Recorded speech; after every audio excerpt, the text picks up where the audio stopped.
Hey everyone, it's Terry from Terry's Philippine Journey out here on the KRY Rusi 200. About the fourth time I've rode it here in the Philippines. This is kind of a typical trail. I would guesstimate there's 300 or 400, that might even be conservative, miles of single track, double track, various conditions. Some of it's just a rough dirt gravel road, very little paved roads, but they're all over the mountains or hills, whatever you would like to call it out here. I've never been out on this one.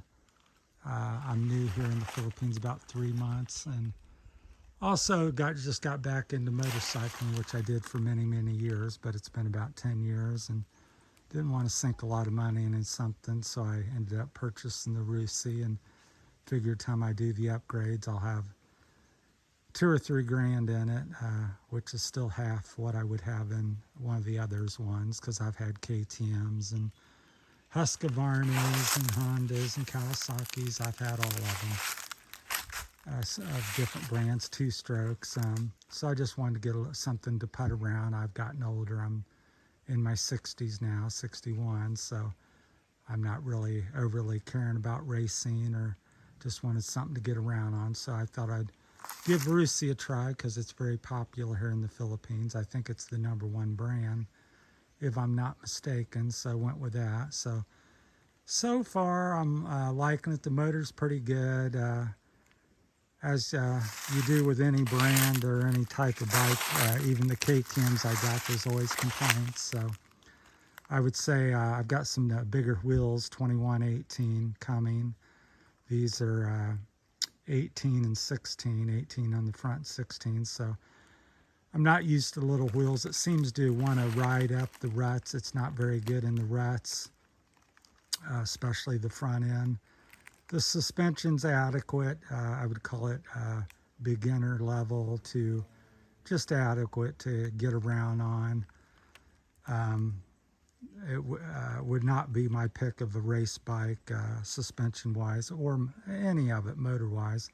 I do like the styling. It's very KTM-ish and very modern. They did an excellent job with that, but the little wheels I'm not really gelling with, and the suspension needs, I don't know what to do with it because I don't know what type of suspension it is, but it needs some work, so things to work on. The clutch pull's a little hard. The cable routing up here is kind of routed funny, so it's got a funky bend in it, so it makes the clutch a little harder. Plus I may see if I can upgrade the clutch plates to something like a Honda XR 200 or something. So lots of work to be done.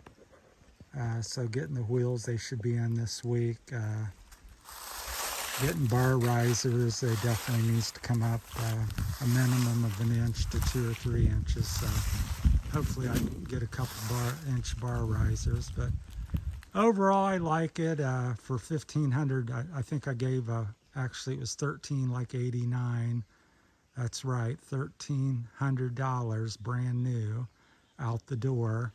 That also included, get this, because it's very strange to me here in the Philippines, for the Americans out there, that was also insurance for liability for a whole year, which I believe was 130 pesos, if I wasn't mistaken. It might have been 300, which is $3 or $4. I think it's 300. So just very cheap. In the States, that would be 300 or 400 to 600 or something like that for liability or something probably. So I got the bike, the insurance, registered, everything out the door price for $1,389, which is about 70,000 pesos. So I thought that was, you know, how could you go wrong? You know, if you don't like something, you could almost, you know, you can change anything out on it you want for that price, in my opinion. Because I was looking to get back into Honda or KTM. I'm like, man, the KTMs now are 10, 15,000. And time you upgrade them, they're 15 to 20 grand. Time you put dampeners or, you know, different bars and bark busters and accessorize it, you're up in the 15,000 plus range. Of course, you can always get used on some stuff, but still. And then also the KTM brand here is not well supported in my neck of the woods here in the Philippines, Iloilo. I'd have to drive a 2-hour trip to get to a dealer and get parts and stuff, or possibly try to get stuff sent. I don't know how that would go here, but anyhow, that's my findings so far. Nice little bike. Things I like are the LED tail light. It's very clean back there. The LED turn signals, they're very flexible. The fender's very stylish. The whole bike is, put together pretty good. One of the things that I don't like is the air filter change. You have to remove this bolt here, this bolt up here, pull it off, which doesn't sound like too bad, but then there's extra clips here, so that's, and then the air box itself, as far as I can tell, you have to have the seat off, take the battery off, take the battery tray out, take about 6 or 8 bolts off the top of the air box to access it. So it's not a 2 or 3 minute job. It's probably a half-hour to an hour job to get to it and clean it and put it back together. I would say it'd take you 30 minutes minimum to an hour to get to the air box and service the air filter. So that's kind of a poor thing. Plus, I've almost never had a motorcycle such a low cc bike. I mean, in a 4-stroke 200 cc this is. So. But liking it, just wanted to give you an update. Haven't got any new parts. It's 100% stock. Just ordered a bunch of things from one of the local Rusi dealers. So did take off the chain guard here, just like that, more opened up. So it's got electric start. It's got a Kickstarter. I think it's got an 8-liter fuel tank. It's got a fuel, some sort of gauge or light, digital gauge. I'll light it up here. So it's pretty cool. I mean, again, $1,400 bike. I don't know what it's doing, blinking there. I guess it's showing it. My phone makes it blinking, but it's not. So I got 53 miles on it so far. It's got a tack gauge, so I don't know why it appears to be blinking in the phone, but it's pretty cool little gauge. It's basic, but nice nevertheless. So I'll turn that off if I can figure out how to do it. So, and these aren't radiators, it's air cooled. So I could imagine you could put a, look at this side here. It makes you think it's a radiator in there, but it's not. Both sides the same. But my thought is maybe putting an oil cooler up in there someday, because it is air cooled and it's very warm here in the Philippines. I do have a little issue when the clutch gets hot and I'm trying to climb a hill or riding the clutch pretty hard down a hill or something. Anytime I'm using the clutch a lot, it heats up and kind of almost wants to lock up the motor a little bit. So, like I said, just work in progress. Just really even haven't begun. Just diagnosing things and spend a little money here and there. So, got bar risers, bark buster type of, I think they're service bark buster hand guards. So that'll be nice. Want to change out the grips to probably go with blue. And these are very hard. They give me blisters and sores pretty easily, even on a short ride. So I wore my gloves today. So yeah, so plastic tank, which is really nice. A lot of times you buy a Jap dual sport bike and they're metal, and a lot of people like to change them out, keep them from denting. So pretty good size little tank, just slightly under 8 liters.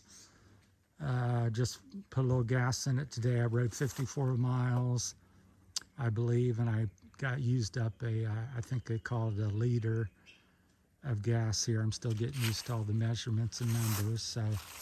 So I got about 53 miles per liter, if that's correct. If the bottle I purchased was a liter, I just purchased a bottle at a sorry store. So So that's my opinion and my findings up to date here after the fourth ride on it. And again, I'm out in the Philippines here on Iloilo, near Santo, Tomas. I think I pronounced that right. So it's really a mountain biking, hiking. The Philippines is a paradise, in my opinion, for all the rugged trails. You could, like I said, literally hike a minimum of 400 miles around the Visayas Island. That might be very conservative. It could be double, quadruple that. I'm just guesstimating. And you have all kinds of different scenery here. I'm in a little wooded area. There's some coconut trees, banana trees, typical stuff you'll find in the Philippines. I've been riding this trail here for about 5 miles. So it started off as a road, and then it's kind of fading to single track a little bit. So I don't know how far I'll go because I'm not, like I said, familiar with everything. I'm just slowly exploring, and I'm really, out in the country here where I live. So got to be careful safety-wise with having some bike issue or getting hurt or something. So, but anyhow, that's it. So that's my 2022 Rusi I just bought. I don't understand their system here, but anyhow, they didn't have any 23s in the room. They still had 22s, so I bought a 22. So it was new. I think they suggested 74,000 pesos, and they knocked it down to 70, and really worked with me on the pricing and finding different things on there. So I got supposedly a performance CDI carburetor, new wheel set 21, 28, 21, 18. And then I got some more stuff I want to get, so all kinds of stuff. So just going to be a process over the next year or two, tricking this thing out. So as long as I like it, I'll keep pouring a little bit of money in it. So far, I see potential. All right, well, I'll leave you with a view over here, and so I'll zoom in over there. Maybe you can see the hills in the background. But there's just massive hills out here. I'm like down in the valley here, but I would say they're 3,000-4,000 feet high. So, and as you go inward to the other side of the island, they top out around 7,000 feet. So, pretty substantial hills. I would call it over. I haven't been to the other side of the island, but that would be mountainous to me, 7,000. So, these are just good size hills. So, well, thanks for watching and come along for the ride on the journey, and please smash that subscribe button. We're almost got the mandatory 4,000 watch hours, but we're lacking subscribers. So a lot of viewers, but not hitting that subscribe button. So please subscribe, and we appreciate it here. Thank you. Thanks for watching. Bye, everybody.